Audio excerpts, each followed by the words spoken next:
हम बच्चों को मात्र साक्षरता नहीं देना चाहते, साक्षरता तो घर पर भी आ सकती है। आप बच्चों को शब्द बोध करवा देते हैं, बच्चों को विषय का बोध भी करवा देते हैं। ये तो पूरे देश में चल रहा है। साइंस पढ़ा रहे हैं, सब जगह मैथ पढ़ा रहे हैं, फिजिक्स पढ़ा रहे हैं, कंप्यूटर पढ़ा रहे हैं, लैंग्वेजेस पढ़ा रहे हैं, अभी आर्टिफिशियल इंटेलिजेंस भी आ गया है। तो आखिर क्या शब्द बोध मात्र से, क्या विषय के बोध मात्र से, द नॉलेज ऑफ सब्जेक्ट से, क्या कुछ तकनीकी ज्ञान मात्र होने से शिक्षा का उद्देश्य पूर्ण हो जाता है? ये एक पक्ष है। और इस पक्ष को भी सर्वश्रेष्ठ रूप में आचार्य कुलम में, पतंजलि योगपीठ के विविध शिक्षा संस्थानों में हम निष्पादित कर रहे हैं। और इसलिए आचार्य कुलम के बच्चे जहां अपने एकेडमिक्स में सर्वश्रेष्ठ प्रदर्शन कर रहे हैं, एक बार उनके लिए जोरदार अभिनंदन हो जाए। ये तो है हमारा शब्द बोध, हमारा विषय बोध, हमारा बाकी जितनी भी तकनीकी बोध है और न्यू वर्ल्ड के साथ हमारी कनेक्टिविटी है, कैसे हम जीवन में स्वावलंबी बने, आत्मनिर्भर बने। आजीविका भी एक प्रश्न होता है कि ये बच्चे यहाँ से पढ़ करके कैसे आजीविका अपनी अर्जित कर सकेंगे, वेल्थ क्रिएशन कैसे कर सकेंगे। लेकिन इससे परे एक और तत्व है। These are the whole things are the foundation of education, these are the not ultimate goal of education. शिक्षा का अंतिम ध्येय क्या है? शिक्षा से हम ऐसे व्यक्तित्वों का, ऐसे चरित्रों का निर्माण करना चाहते हैं जो विश्व नागरिक के रूप में, वर्ल्ड सिटीजन के रूप में अपने आप को तैयार करके पूरे विश्व को अपनी सांस्कृतिक विरासत के साथ नेतृत्व प्रदान कर सके। ये हमारा ध्येय, ये बीज हम इन बच्चों में डालते हैं। ऐसा व्यक्तित्व, ऐसा चरित्र, ऐसा नेतृत्व, ऐसा सामर्थ्य उन बालकों के भीतर जगाना जिससे कि जीवन के सम्यक बोध के साथ what is the life and what is the ultimate goal of life, what is the ultimate purpose of life, इस तरह से अपनी भाव चेतना का निर्माण करके ब्रेन की प्रोग्रामिंग बड़ी महत्वपूर्ण है। जैसे दुनिया के एक मजहब के विशेष कुछ लोग हैं जिनके पास थोड़ा सा पैसा आ जाए तो कहते हैं एक विशेष वर्ग के लोगों को खत्म करो और अपने मजहब का विस्तार करो और उसके लिए लूट मार करो, युद्ध करो, आतंक फैलाओ, कुछ भी करो। ये दिमाग का एक फितूर है। कुछ लोगों ने ऐसा सोच रखा है कि बस पढ़ लिख करके खूब पैसा कमाओ, फिर दारू बीड़ी सिगरेट शराब पियो और दुराचार का विचार करो। ऐसे भी एक वर्ग है पूरी दुनिया में, लेकिन अब सभ्य दुनिया में इन बातों की जगह नहीं है। एक इंटेलेक्चुअल टेररिज्म है, सो कॉल्ड इंटेलेक्चुअल टेररिज्म, एक रिलीजियस टेररिज्म है। इस वैचारिक और मजहबी आतंकवाद से और भोगवाद के उन्माद से भी बहुत से लोग ग्रसित हैं कि मेरे पास पैसा होना चाहिए। पैसा तो स्वामी रामदेव के पास भी है, पैसा तो पूज्याचार्य भाष्य जी के पास है, पैसा तो पतंजलि योगपीठ के भी पास है, लेकिन वो अर्थ सारा परमार्थ के लिए है, भारत माता को परम वैभवशाली बनाने। आज से 30 साल पहले उन्होंने यात्रा शुरू की, बच्चों को दिखाते हैं, लाइव दिखता अपनी आंखों से। आज से 30 साल पहले 30 years ago when we started our journey, उस समय हमारे पास में 1 रुपया नहीं था। हमने अर्थ को केंद्र में नहीं रखा, हमने धर्म को केंद्र में रखा। धर्म पूर्वक अपने संकल्पों को आगे बढ़ा करके हमने बड़े बड़े आर्थिक साम्राज्य भी खड़े किए। और आज पतंजलि योगपीठ पूरे विश्व की निगाहों में है। पतंजलि से जो होता है उसकी गूंज पूरी दुनिया में सुनाई देती है। चाहे वो हेल्थ हो, चाहे एजुकेशन हो, चाहे वेल्थ क्रिएशन हो,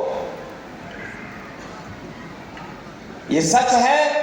मैं बच्चों से बोलता हूं, यो बड़ा सोचो, अपने हृदय में ऊंची भावना रखो।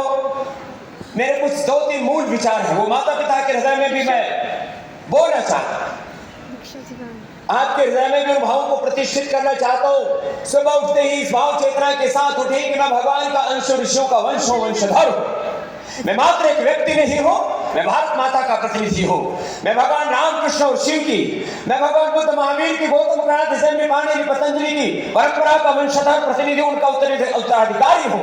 मैं चंद्रशेखर, राजगुरु, सुखदेव, भगत सिंह के सपनों को साकार करने वाला, उनके सपनों का भारत बनाने वाला और इस धरती पर देवत्व का विस्तार करने वाला हूँ। इंद्रम वर्धन तो विश्वमारी तो रावण हूँ। इस भाव से अपना आत्मबल इतना प्रबल करना है कि जब मैं महान होगा तो मेरे महान होने से मेरा भारत महान होगा। ये व्यक्तित्व उनके भीतर, ये चरित्र, ये भाव चेतना उनके भीतर हम यहाँ आरोपित करते हैं। उनके भीतर इस भाव चेतना के बीज हम बोलते हैं। ये सूसू मत करो भैया, बाद में करना। हाँ, जब देखो तो भी तो आशा उठाते रहते हैं। तो सुनो, मैं आप अभिभावकों को भी कहना चाहता हूं, जिनको अपने बच्चों को खाली नौकर बनाना हो वो अपने बच्चों को साथ ही लेके चले जाना, वापस आचार्य कॉलेज में मत भेजना। जिनको अपने बच्चों को क्रांतिकारी बनाना हो वो आचार्य कॉलेज में अपने बच्चों को पढ़ाना।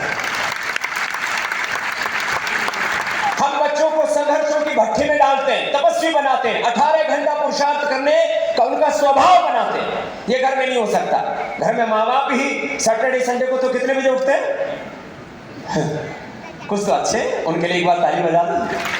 बाकी कुछ तो ऐसे सूर्यवंशी हैं, वो 9, 10, 11, 12 बजे आचार्य कॉलेज में पढ़ाने से क्या होगा? मैं एजुकेशन के बाहर की, थोड़ा उसके ऊपर की, उसके परे की बात, एजुकेशन के साथ वो अंतर्निहित है, सन्निविष्ट है उसमें। लेकिन होता क्या है, एक बच्चा जब सुबह 4 बजे उठ करके रात को 10 बजे तक अखंड प्रचंड पुरुषार्थ के लिए अपने आप को तैयार कर लेता है, पुरुषार्थ को अपना स्वभाव बना लेता है, वो जीवन में कभी पराजित नहीं हो सकता। ये काम यहां पर होता है, एक काम, ये घर में हो ही नहीं सकता। अच्छा, तुम्हारे पास में दशरथ से, जिनका चक्रवर्ती साम्राज्य पूरे भारत में था, दशरथ से ज्यादा तुम्हारा आर्थिक साम्राज्य तो नहीं। भगवान रघुकुल के से ज्यादा आपके पास में, यदुकुल से ज्यादा, भगवान कृष्ण से ज्यादा तो सामर्थ्य ऐश्वर्य तुम्हारे पास में नहीं है। तो नंद बाबा ने या दशरथ ने अपने बच्चों को अपने घर में पढ़ाया, ट्यूशन दे करके पढ़ाया, या गुरुकुल में पढ़ाया? बोलो, गुरुकुल में। क्योंकि यदि राम ट्यूशन पढ़ते, यदि राम अपने घर में रह करके पढ़ते, तो राम तपस्वी और वीर पराक्रमी एक अवतारी सत्ता के रूप में जो उनका निर्माण हुआ, वो वैसे हो ही नहीं सकते थे। राम बने गुरु वशिष्ठ और विश्वामित्र के पास जाकर के, उन्होंने तपस्या की। देखो, माता पिता को बच्चे माता पिता ही मानते हैं। हम कहते भी माता पिता प्रथम गुरु हैं, लेकिन वो गुरु उनको मानते नहीं, कहते मेरा बाप मेरी माँ। और फिर उसको कुछ कहे आप वैसे सकते भी नहीं जाते। ऐसा हो रखा है वातावरण, प्राचीन काल से भी ऐसा होता है। वो माँ बाप तो मानते हैं, तो उनको उनकी बात को वैसा गौरव नहीं देते जैसे गुरु की बात को गौरव देते हैं। तो एक काम, बच्चों को तपस्वी बनाइए। चुलचुले, थुलथुले, बुलबुले से बच्चे पेट फूट जाए, जरा सी सर्दी हुई, जरा सी गर्मी हुई, वो ऊपर नीचे हो जाते हैं। ऐसे बच्चे कोई बड़ी भूमिका नहीं निभा सकते। हम बच्चों को यहाँ पर तपस्वी तैयार कर रहे हैं। आदरणीय रजत शर्मा जी को भी मैंने इस बार सोचा किसको बुलाऊं। इसमें 4 राज्यों का चुनाव है, इसके बाद 2024 का मैंने कहा किसी पॉलिटिशियन को बुला लिया। हम बुलाएंगे एक बार, वो हमसे अपेक्षा करेंगे कि 50 बार हम जाकर उनका चुनाव प्रचार करें, हम इसी काम के लिए रहेंगे। तो हमने कहा इस बार हम किसी पॉलिटिशियन को नहीं बुलाएंगे, इस बार उन लोगों को बुलाएंगे जिन्होंने संघर्ष करके अपने जीवन में कुछ हासिल किया है। तो रजत शर्मा जी उनमें से एक व्यक्ति। एक घर में, एक कमरे में, घर की बात छोड़ो, 7 बच्चे पढ़ रहे थे और वहां से पुरुषार्थ करके, संघर्ष करके आज पूरे देश के यदि 100 टॉप 100 इन्फ्लुएंशियल लोगों को बोला जाए, उनमें से रजत शर्मा जी यहाँ भी आ चुके हैं। सुबह से बिना खाए पिए आए थे, तो मैंने आचार्य जी को बोला रजत जी को थोड़ा सा पतंजलि की गायों की छाछ पिला करके लाए। तो थोड़ा सा छाछ पी करके, थोड़ा सा कुछ पेट्रोल डाल के पेट में, पेट्रोल नहीं है कुछ खाना दाना डाल करके, गाड़ी है ना, इसमें कुछ ईंधन डाल करके फिर इधर आएंगे। तो एक बार रजत शर्मा जी का आगमन पर हम बहुत बहुत अभिनंदन करते हैं। अभी थोड़ी सी देर में आ जाएंगे। एक बार जोरदार ताली बजा दो, वहीं यही पर आ गए पूज्य आचार्य जी के साथ ही। फिर इसके बाद गुरुकुलम का, तो गुरुकुलम में भी हमने अभी चीफ गेस्ट के रूप में एसबीआई के चेयरमैन को बुलाया। वो लगभग 60 या 70 लाख करोड़ रुपए का आर्थिक साम्राज्य चलाते हैं। कितने का? 60-70 लाख करोड़ का साम्राज्य चलाते हैं और बहुत साधारण पृष्ठभूमि से आए। मेरा एक सपना रहता है, साधारण पृष्ठभूमि के बच्चे, आम परिवारों से आए बच्चे असाधारण प्रतिभा अर्जित करके अपने कुलवंश का और भारतवर्ष का गौरव बढ़ाने में समर्थ हो, ये भाव चेतना उनके भीतर निर्माण करना। तो मैं आपसे एक बात ये भी इसलिए भी कहना चाह रहा हूं कि अभी तक तो आपने बहुत तपस्या की है, बच्चों ने भी तपस्या की है, तो मैं थोड़ा परमिशन चाहता हूं, थोड़ा इनको और घनघोर तपस्या करवा दे थोड़ी। अरे जोर से तो बोलो, हाँ जरा ताली बजाओ इसके ही है। तो इनको और तपस्या की भट्टी में झोंकेंगे। बच्चों को जितना पुरुषार्थ कराओ, जितना तपस्या कराओ, जितना उनको रगड़ो खूब जोर से, बाद में खूब बढ़िया चमक आती है उनमें। और आपने शारीरिक दृष्टि से तो तपस्वी बनाना ही है, उनके भीतर ज्ञान विज्ञान के, और सबसे बड़ी बात दुनिया में सबसे जितने भी बड़े कार्य हैं, मैं तो 99% पूरी दुनिया के उन सफल लोगों को लगभग अलग अलग क्षेत्रों के, कौन सा ऐसा विश्व का भूभाग है, पूर्व में ऑस्ट्रेलिया से लेकर के साउथ कोरिया और जापान से लेकर के, मिडिल ईस्ट के देशों से लेकर के, अफ्रीकन कंट्रीज से लेकर के, यूरोपीय देशों से लेकर के, यूएस कनाडा से लेकर के, और पूरे भारत के मैं तो लगभग 20-25 लाख किलोमीटर में घूमा हूँ। सामान्य वर्ग में मैं खुद पैदा हुआ, गवर्नमेंट स्कूल में पढ़ा, गुरुकुल में पढ़ा, और गांव की धूल भरी गलियों से लेकर के हमने पूरी दुनिया की चकाचौंध देखी है। और मैं इस निष्कर्ष पर पहुंचा हूं कि विकल्प रहित संकल्प, पवित्र संकल्प, उस संकल्प में शौर्य हो, वीरता हो, स्वाभिमान हो, धीरज हो, और चरैवेति की भावना हो कि मुझे अपने साधन का, अपने साध्य का, अपने साधन का, अपने साध्य का, अपने इष्ट का, अपने अभिष्ट का, अपने कर्तव्य का, अपने मंतव्य का हमेशा ध्यान रखते हैं कि मेरा this is my target, this is my goal. विदेशों में 10-12 मैक्सिमम 15 साल तक बच्चे तय कर लेते हैं कि मुझे जिंदगी में ये करना है और इसके लिए ये प्रोसीजर है और ये मुझे अचीव करना है। जैसे मैंने 10-12 साल में तय कर लिया था, 10 तो ज्यादा बता रहा हूँ, 7-8 साल में मैंने तय कर लिया था मुझे महर्षि दयानंद के पद चिन्हों पर चल करके ऋषि संस्कृति का अनुगामी बनना है, मुझे योगी बनना है। अब मुझे ये भी नहीं पता था योगी बनने का रास्ता क्या। बहुत से लोग पूछते हैं आपने योग किसी सीखा? मैंने कभी किताब पढ़ करके, फोटो देख देख करके सीखा।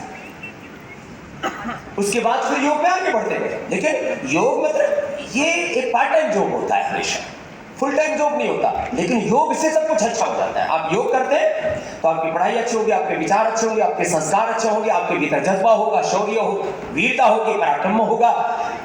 मुझे ऋषि ऋषिकाओं का प्रतिनिधि होकर के दोबारा से इस धरती पर ऋषि संस्कृति को पुनर्जीवित करना, इस विचार ने स्वामी रामदेव को रामदेव बनाया। एक विचार, एक संस्कार बोलो, एक संकल्प बोलो, कोई भी शब्द कह सकते हैं, एकम सद्विप्रहा बहुधा करें।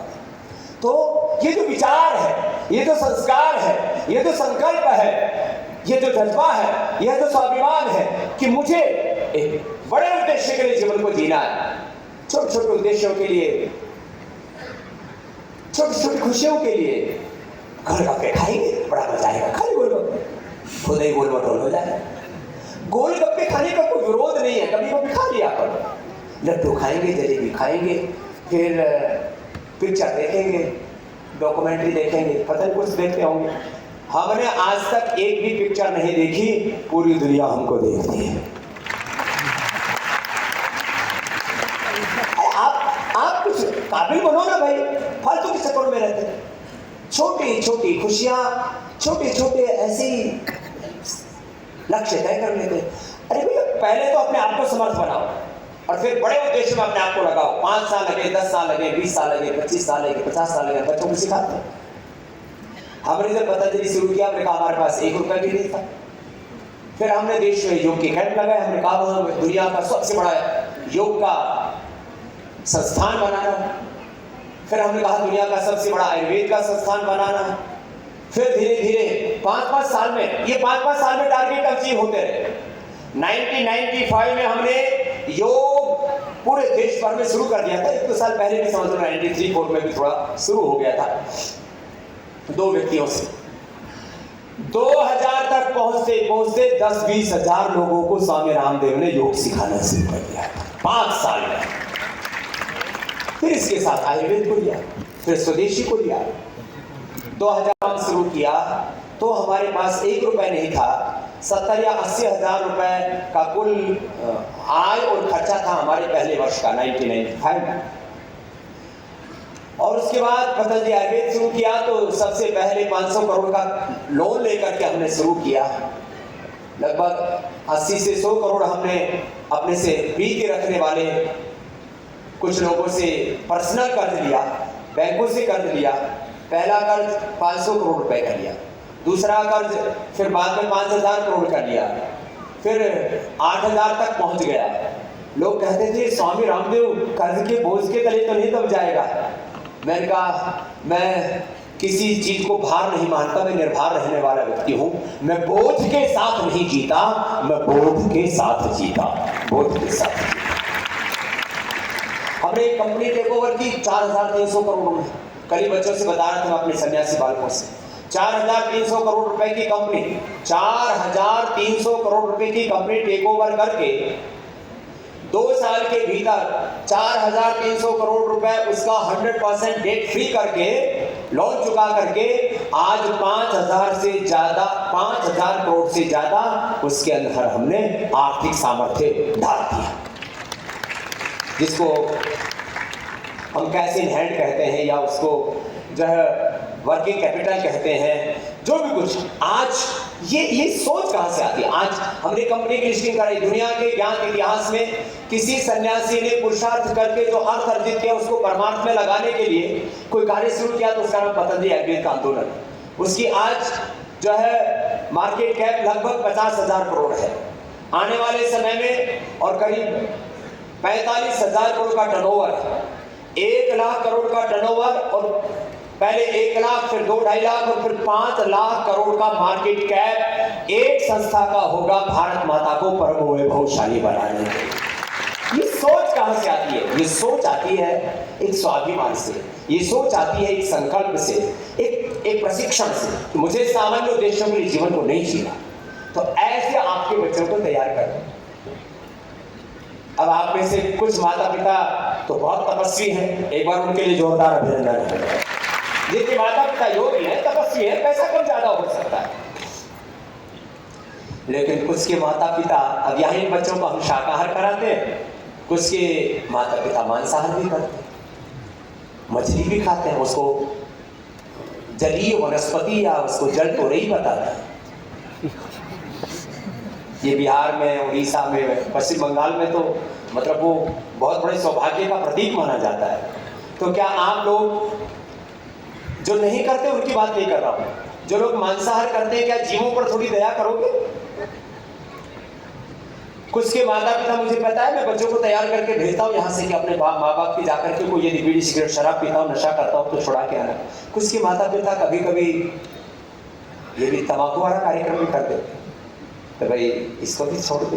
बच्चों को जो हम सिखा रहे हैं, आप यदि वहां जाकर के आपको उल्टा देखेंगे तो फिर वो बात बनती नहीं है। अभिभावक, आप राम और कृष्ण की परंपरा के वंशधर हो, अपने पूर्वजों को अपना आराध्य इष्ट मानते हो।